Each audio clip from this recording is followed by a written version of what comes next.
So hi, I said back in September I was going to do a Q&A video, and I've finally got around to recording my answers to your questions.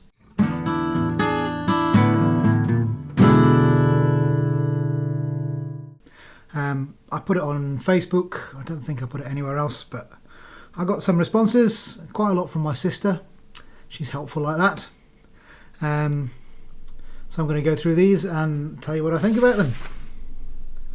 So Jim asked, blues seems in my limited experience to be very much an English language thing. Is this a fair assessment? Does it have a significant level of interest in other languages? Well, I don't profess to be any sort of expert on anything, to be honest, but from my experience that's probably pretty fair. I do remember hearing some blues sung very well in Italian on the Radio 2 Blues show many years back, but it's not something I've really come across again since. Most continental European blues acts seem to prefer to sing in English. If I had to guess, I'd say that was probably because they are, if they are working from kind of the established historical blues canon, all of those songs are in English. You do get some amazing music from Mali, which sort of fuses blues with traditional desert music, and that's sung in the traditional languages of the people who record it. So my sister Jess has said, "Why did you wear black all the time when you were a teenager?" Well, 90s fashion was all about sportswear and day-glow colours with big logos on. I didn't really like those kind of clothes, so I favoured plain black t-shirts and black roll necks without logos. Also, I think everyone wears black for a bit when they're a teenager, and I at least admitted I never really went full goth. I didn't do makeup or anything. She also asked, why did you hog the duvet on the settee? I don't remember having duvets on the settee. I only ever really remember being allowed to bring a duvet downstairs once or twice when I was really sick. Maybe she's thinking of something else, I don't know. So, why did you have your speakers on the bedroom floor so they vibrated the whole living room ceiling? Thanks, Jess. Assuming you mean these speakers currently sitting behind me, which I borrowed from Dad in 1997 and still haven't given back. It's probably pretty obvious if I show everyone a picture that they would never have fitted on a shelf.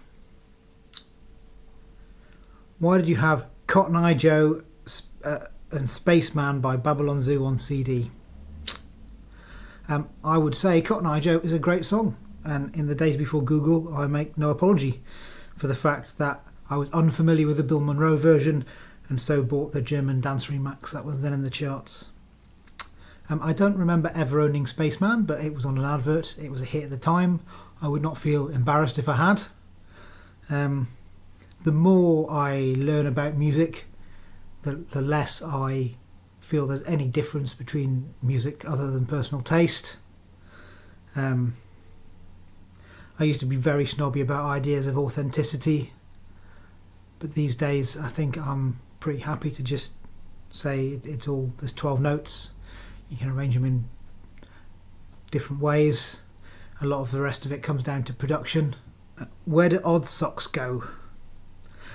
If I had to put money on it, I'd say they probably end up stuck behind radiators in the sock drawers of people you share a home with, or they get caught in the mechanism of your washing machine, but I'm afraid I have no more insight than anyone else on that matter.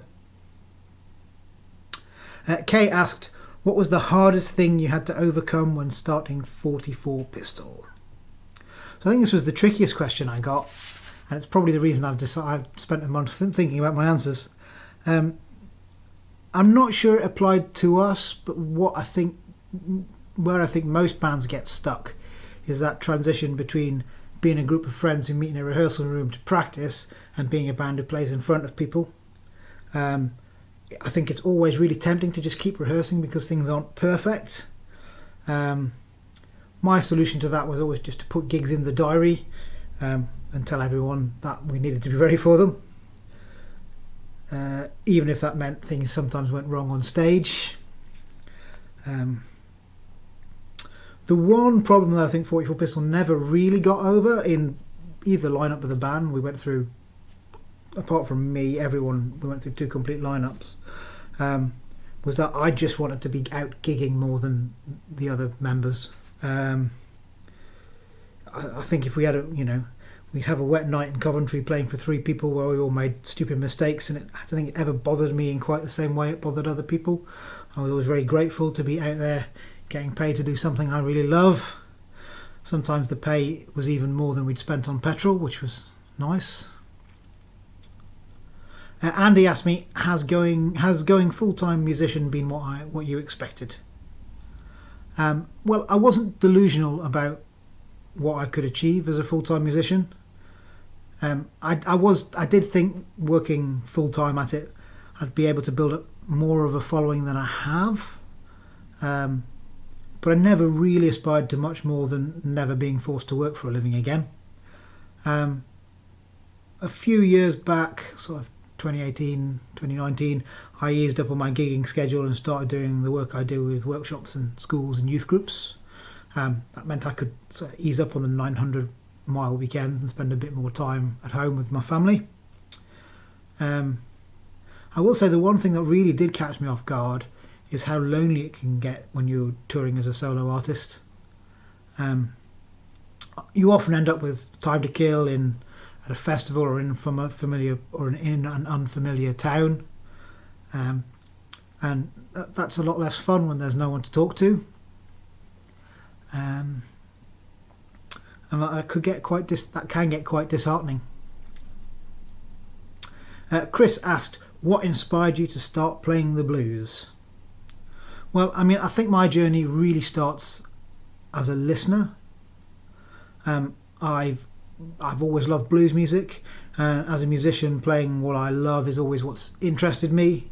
I know lots of very, very good musicians that are happy to go out, happy to sit at home and listen to John Coltrane, and then go out and play Mr. Brightside, and that's not really me. I listen to mostly blues, which I mean is different blues now to what was 15-20 years ago, but I listen to blues, and that's what I'm most interested in playing.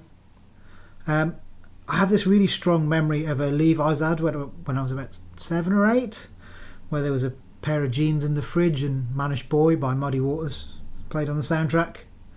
And then I was a teenage Stevie Ray Vaughan fan, and I got my first harmonica in a Christmas stocking. And then trying to learn the harmonica quite quickly got me into Muddy Waters, particularly the James Cotton eras, because he was in and out of that band a bit. And then when I was about 19, 20, that was when I discovered R.L. Burnside, and that's really what prompted me to pick up a guitar. Well, I hope some of that was interesting for you. If you have any other questions for me, stick them in the comments. Might try and do another one of these at some point. If there are things that people want to know, thank you so much for watching the video, and I hope you all have a wonderful day.